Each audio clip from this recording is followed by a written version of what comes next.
A political disagreement has sprung up between Turkey and the Netherlands, and so far there is no sign of compromise. In the latest developments, Turkey banned the Dutch ambassador from its soil, and a spokesman said Turkey may now re-evaluate the deal that stopped the flow of refugees to Greece. So where is this diplomatic row headed? Turkish politicians sought to campaign among Turks in the Netherlands, but the EU fears despotism in Turkey if the referendum is successful. What is President Erdogan's goal in this referendum, and in legal and political terms, what is likely to happen in the vote and afterwards?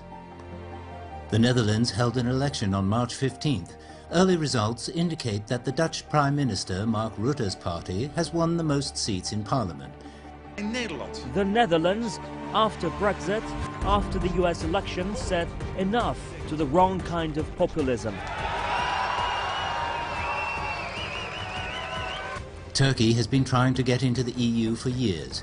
How will these incidents affect Turkey's potential inclusion? Will President Erdogan give up on the idea of gaining EU membership after all this time with no progress? How will the relationship between Turkey and NATO develop in the future? Turkey and the Netherlands are at odds after Dutch authorities cancelled the Turkish foreign minister's permission to come to Rotterdam to speak at a rally in support of Turkey's President Erdogan.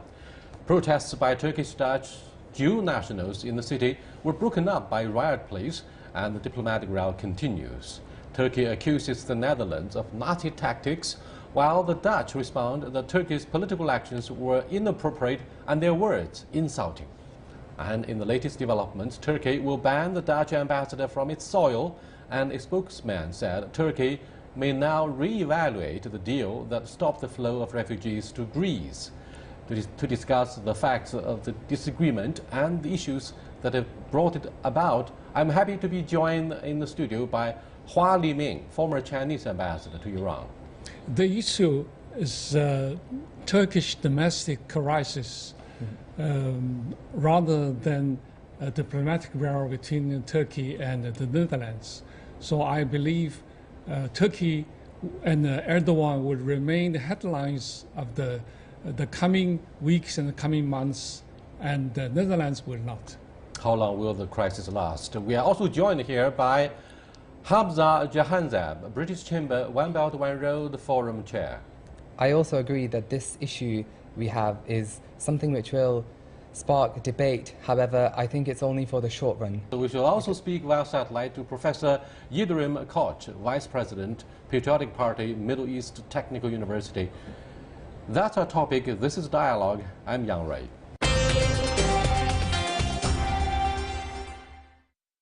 Welcome to Dialogue, gentlemen.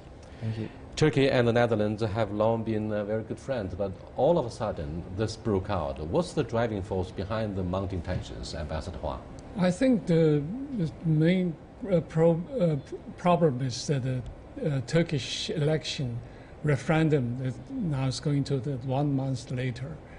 I think this referendum will decide Turkey will change the system, because for 100 years Turkey has been a democratic system and a secular system in the Middle East, and the parliamentary will have the final say.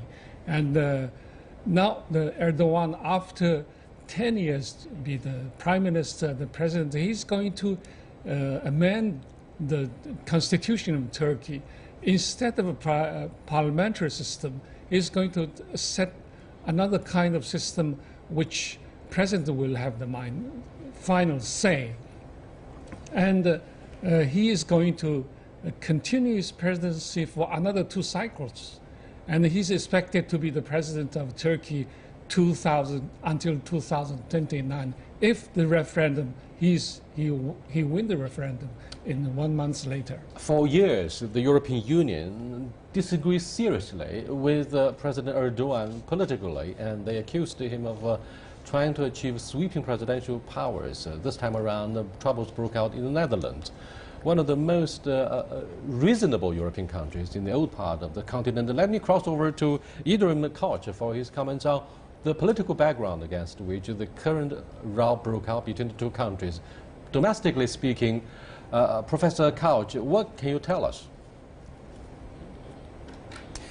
Actually, we can approach the problem from two perspectives. Developments in the short run, especially the political developments in Turkey and in the Netherlands, and in the long run, the political course of Turkey, which Turkey has pursued since 1945, the end of the Second World War.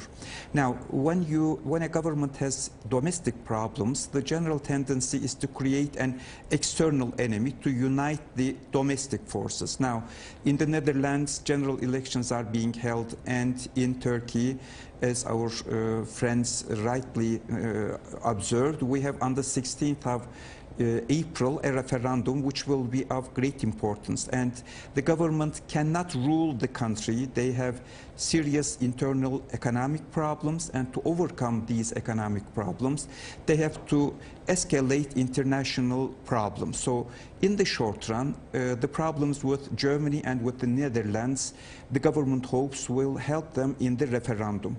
But I think clearer and a more important problem concerns Turkey's rupture, Turkey's getting away from the NATO system. Turkey changed its foreign policy in 1945 and became closer to the United States and became a member of the NATO in 1952. However, during the recent years, that's perhaps the last 3 or 4 years, problems with NATO and the United States have increased considerably, and the main problems in Turkey, that is the problems with the espionage organization led by Fethullah Gülen and the PKK, the Kurdish separatist movement, are all stemming from the policies of the United States and of the other Western powers. It's not only the United States, but at the same time Germany and the Netherlands who support the PKK separatist organization and the Fethullah Gülen's espionage organization under the control of the NATO. So I think the escalation of the problems between Turkey and the Netherlands and Germany are, on the one hand, the result of domestic short-term problems, but in the long term, it is the part of a general strategy to weaken Turkey. And unfortunately, the political party in power is not able to cope with these problems and thus tends to escalate international problems to soothe down and control the opposition in Turkey. Professor Koç, do you believe most of the European Turks refuse to be integrated into the mainstream society, hence problems for the the people from Turkey and who still continue to preserve their national characteristics. So the relations between Turkey and the European Union seem to deteriorate. It will be worse in the future, and the European Union has never had the intention of permitting the accession of Turkey to the EU. Yes, a lot of the overseas observers who follow the development in continental Europe think this will fuel the crisis and would add to the dynamics of the rise of far-right movement in the European Union. Thank you very much. This is an election.